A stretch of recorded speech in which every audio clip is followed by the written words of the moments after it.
GK with Pinku sir के साथ आपका स्वागत है। आज हम देखेंगे महिला सुपरवाइजर से संबंधित कुछ वस्तुनिष्ठ प्रश्न जो यूनिट 3 और यूनिट 4 को कवर करेंगे।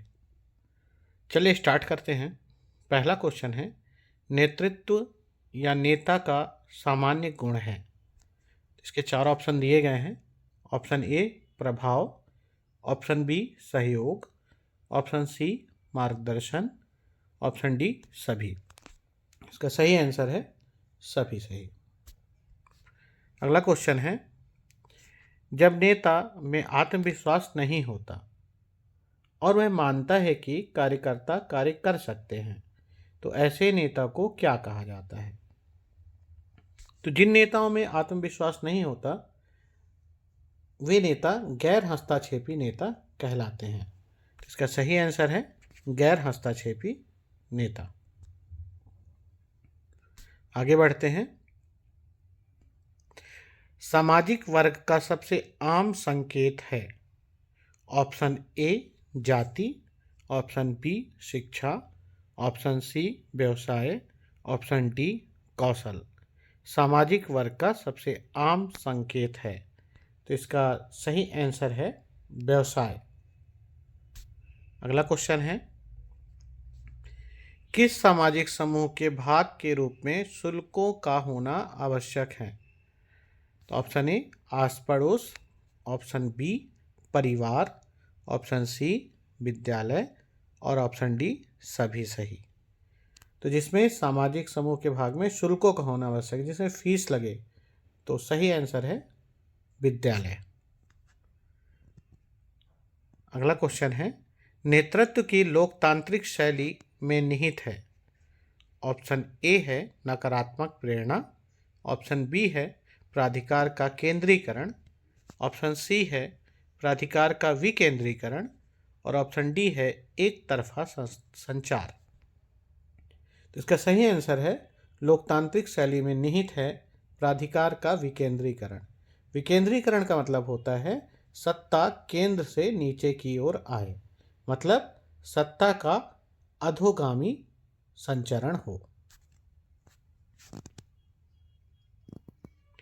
अगला क्वेश्चन है, जो नेतृत्वकर्ता अपने भाषण तथा चरित्र में ईमानदार होता है वह क्या दर्शाता है। ऑप्शन ए धैर्य, ऑप्शन बी सत्यनिष्ठा, ऑप्शन सी सेवकत्व, ऑप्शन डी इनमें से कोई नहीं। तो ईमानदार चरित्र वाला नेता हमेशा सत्यनिष्ठा दर्शाता है। ध्यान रखिएगा ऑप्शन बी। अगला क्वेश्चन है, नेतृत्व लोगों को कार्य करने के लिए प्रेरित करता है, धन की शक्ति नहीं। यह अवधारणा किससे संबंधित है। तो ऑप्शन है निरंकुश एक तंत्री मॉडल, ऑप्शन बी है अभिरक्षी मॉडल, ऑप्शन सी है अनुपोषक मॉडल और ऑप्शन डी है बहुमंडली मॉडल। तो क्वेश्चन था, नेतृत्व लोगों को कार्य करने के लिए प्रेरित करता है, धन की शक्ति नहीं। यह अवधारणा संबंधित है। तो इस अवधारणा को हम लोग बोलते हैं अभिरक्षी मॉडल। ध्यान रखिएगा, ऐसे क्वेश्चन अगर आए तो आप लोग अभिरक्षी मॉडल को समझिएगा। आगे क्वेश्चन है, जो नेता अधिकार के बल पर कार्य लेता है। जो नेता अधिकार के बल पर कार्य लेता है उसे क्या कहते हैं। तो ऑप्शन है लोकतांत्रिक नेता, ऑप्शन बी है निरंकुश नेता, ऑप्शन सी है अहस्तक्षेपी नेता और ऑप्शन डी है अधिक्षित नेतृत्वकर्ता। जो नेता अधिकार के बल पर कार्य लेता है, तो निश्चित तौर पे इसका सही आंसर होगा निरंकुश नेता। आगे बढ़ते हैं। पीए सोरोकिन ने समूहों को प्रमुख प्रकारों में विभाजित किया है। ऑप्शन ए अंतर समूह इन ग्रुप और बहिर्समूह आउट ग्रुप, ऑप्शन बी अनैच्छिक और ऐच्छिक, ऑप्शन सी क्षैतिज समूह और ऊर्ध्वाधर समूह, ऑप्शन डी प्राथमिक समूह और द्वितीयक समूह। देखिएगा, अगर पीए सोरोकिन का पूछे तो आप लोग इसका आंसर लगाइएगा क्षैतिज समूह और ऊर्ध्व समूह। ठीक है, क्षैतिज का मतलब होता है हॉरिजेंटल और ऊर्ध्व का मतलब होता है नीचे से ऊपर, ऊपर की ओर। अगला क्वेश्चन है, दृश्य श्रव्य सामग्री या उपकरण की सीमाएं हैं। ऑप्शन, शिक्षार्थी गलत या विकृत धारणाएं बना सकते हैं। ऑप्शन बी, अध्यापक का अपने अध्यापन को बस कुछ बड़े विचार बताने तक सीमित रखने का लोभ एवं विषय की पूरी तस्वीर देना चाहिए। ऑप्शन सी, विचारशील जांच पड़ताल के रवैये की बजाय प्रेक्षकवाद का संभावित जोखिम। तो निश्चित तौर पे दृश्य और श्रव्य उपकरण जो है उनकी कुछ सीमाएं हैं। तो शिक्षार्थी गलत या विकृत धारणाएं बना सकते हैं, सही है। अध्यापक का अपने अध्यापन को बस कुछ बड़े विचार बताने की ही छूट मिलती है, ये भी बिल्कुल सही, एक सीमा तक ही है। ऑप्शन सी है, विचारशील जांच पड़ताल के रवैये की बजाय प्रेक्षकवाद का संभावित जोखिम होता है। तो इसका सही आंसर है ऑप्शन डी, तीनों सही। मतलब तीनों कहीं ना कहीं दृश्य शब्द सामग्रियों की बाधा है या सीमाएं हैं। Option D.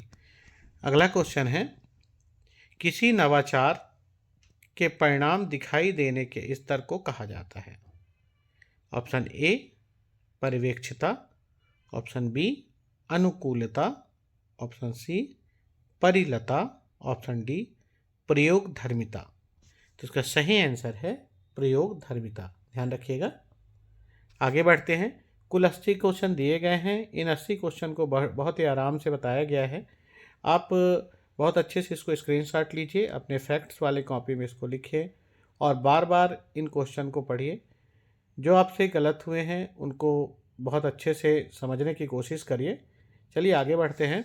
12वां क्वेश्चन अपने पास, कार्यक्रम को बनाने, क्रियान्वित करने व आकलन करने में लोगों की भागीदारी को कहा जाता है। ऑप्शन ए, राजनीतिक समूह। ऑप्शन बी, आय समूह। ऑप्शन सी, प्राथमिक समूह। ऑप्शन डी, सहयोगी समूह। तो फिर से क्वेश्चन को रिपीट करता हूँ। कार्यक्रमों को बनाने, क्रियान्वित करने व आकलन करने में लोगों की भागीदारी को कहा जाता है। तो जहाँ पे लोगों की भागीदारी होती है, निश्चित तौर पे ये समूह होता है सहयोगी समूह, ध्यान रखिएगा। Option D.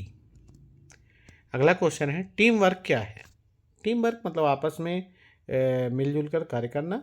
तो ऑप्शन ए, सहयोगी। ऑप्शन बी, असहयोगी। ऑप्शन सी, भावनात्मक। ऑप्शन डी, सभी। तो टीम वर्क में निश्चित तौर पे सहयोग की भावना होती है, मतलब ऑप्शन ए। आगे बढ़ते हैं। बच्चे की आईक्यू अगर 90 से 110 के बीच है तो वह बच्चा क्या कहलाएगा। ध्यान रखिएगा। ऑप्शन ए, सामान्य बुद्धि वाला बालक। ऑप्शन बी, प्रखर बुद्धि वाला बालक। ऑप्शन सी, उत्कृष्ट बुद्धि वाला बालक। ऑप्शन डी, प्रतिभाशाली बालक। तो जिसका आईक्यू 90 से 110 के बीच है वो सामान्य बुद्धि वाला बालक कहलाएगा, मतलब ऑप्शन ए। चलिए एक चीज़ मैं आप लोग को बता दूं, ध्यान दीजिएगा। जो सामान्य बुद्धि वाले जो मतलब मूर्ख बालक होते हैं उनका आईक्यू 70 से कम होता है। जो सामान्य बुद्धि वाले बालक होते हैं उनका 90 से 110 होता है। जो प्रतिभाशाली बालक होते हैं उनका 120 से 140 के प्लस होता है। तो ये 3 टाइप के बालक हैं। अब मूर्ख भी 3 प्रकार के होते हैं। एक मूर्ख होता है मंदबुद्धि, एक उससे अधिक मूर्ख होता है जड़ मूढ़ बुद्धि, और तीसरा जड़ बुद्धि होता है। सबसे जो कम आईक्यू वाला बालक होता है और वो मूर्ख है तो वो जड़ बुद्धि का होता है, 25 से भी कम आईक्यू उसकी होती है। एक चीज़ और थोड़ा सा ध्यान रखिएगा, अगर कहीं पे आईक्यू का फार्मूला पूछे तो उसमें मेंटल आयु बटे आपका वास्तविक आयु गुणे 100, ये आईक्यू का फार्मूला है, इसको भी ध्यान रखिएगा। चलिए आगे बढ़ते हैं 15वें क्वेश्चन की ओर।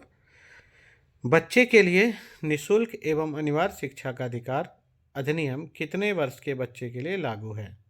तो निश्चित तौर पे ऑप्शन ए है 6 से 14 वर्ष, ऑप्शन बी है 7 से 13 वर्ष, ऑप्शन सी है 15 से 11 वर्ष और ऑप्शन डी है 6 से 12 वर्ष। तो संविधान में ही इसका वर्णन है 6 से 14 वर्ष को निःशुल्क शिक्षा प्रदान की जाएगी। अगला क्वेश्चन है, एक बच्चे की बुद्धि और विकास के अध्ययन में सर्वाधिक अच्छी विधि कौन सी है? ऑप्शन ए है मनोविश्लेषणात्मक विधि, ऑप्शन बी है तुलनात्मक विधि, ऑप्शन सी है विकासी विधि, ऑप्शन डी है सांख्यिकी विधि। तो बच्चे के वृद्धि और विकास के लिए विकासात्मक विधि सबसे ज़्यादा इम्पॉर्टेंट है। आगे बढ़ते हैं। गार्डनर ने 7 बुद्धि का अधिमान निर्धारित किया, इनमें से कौन सा नहीं है? ऑप्शन ए स्थान संबंधी बुद्धि, ऑप्शन बी भावनात्मक संबंधी बुद्धि, ऑप्शन सी अंतर्वैयक्तिक संबंधी बुद्धि, ऑप्शन डी भाषात्मक संबंधी बुद्धि। तो ध्यान रखिएगा, गार्डनर ने 7 बुद्धि का अधिमान दिया है, इसको आपको पढ़ना पड़ेगा, और उसमें भाषात्मक बुद्धि सिद्धांत को नहीं बताया है। तो ये बिल्कुल ध्यान रखिएगा, भाषात्मक बुद्धि सिद्धांत गार्डनर के अनुसार नहीं था। बाकी ये 3 थे और 4 और हैं। आगे बढ़ते हैं। मनोविज्ञान शिक्षा का आधारभूत विज्ञान है, ये किसने कहा? बहुत फेमस है ये कोटेशन है, बहुत फेमस परिभाषा है कि मनोविज्ञान शिक्षा का आधारभूत विज्ञान है। किसने कहा था? ऑप्शन ए है BN झा, ऑप्शन बी है स्किनर, ऑप्शन डी है डेविस और ऑप्शन डी है Woodworth. BN Jha, Skinner, Davis, Woodworth. इसका सही आंसर आप लोग लगाइए। इसका जो सही आंसर है वो है स्किनर, बी। आगे बढ़ते हैं। हिंदी अक्षरों को बालक किस आयु में पहचानने लगता है? बिल्कुल देखिए, आप भी साथ साथ लगाइए। ऑप्शन ए 3 वर्ष, ऑप्शन बी 4 वर्ष, ऑप्शन सी 5 वर्ष और ऑप्शन डी 6 वर्ष। हिंदी अक्षरों को बालक किस आयु में पहचानने लगता है? तो इसका सही आंसर है, आप लोग लगा चुके होंगे, इसका जो सही आंसर है 5 वर्ष। ध्यान रखिएगा। आगे बढ़ते हैं 20वें क्वेश्चन की तरफ। एलेक्सिया, एलेक्सिया क्या है? पढ़ने की अक्षमता, ऑप्शन बी लिखने की अक्षमता, ऑप्शन सी सीखने की अक्षमता, ऑप्शन डी सुनने की अक्षमता। तो एलेक्सिया मेन है सीखने की अक्षमता, मतलब बच्चा सीख ही नहीं पा रहा है तो उसको एलेक्सिया बोलते हैं। आगे बढ़ते हैं। पियाजे की औपचारिक सक्रियात्मक अवस्था किस आयु अवधि तक मानी जाती है? जीन पियाजे की औपचारिक सक्रियात्मक अवस्था किस आयु अवधि तक मानी जाती है? ये छोटे छोटे क्वेश्चन हैं, आप लोग अपने दिमाग में इसको बैठा के रखिए। पेपर के पॉइंट ऑफ व्यू से ये बहुत इंपॉर्टेंट क्वेश्चन है। चलिए ऑप्शन देखते हैं। ऑप्शन 0 से 2 वर्ष, ऑप्शन बी 2 से 7 वर्ष, ऑप्शन सी 7 से 11 वर्ष, ऑप्शन डी 11 से 15 वर्ष। इसका जो सही आंसर है वो होगा 11 से 15 वर्ष। जीन पियाजे ने इस आयु अवधि को माना है 11 से 15 वर्ष।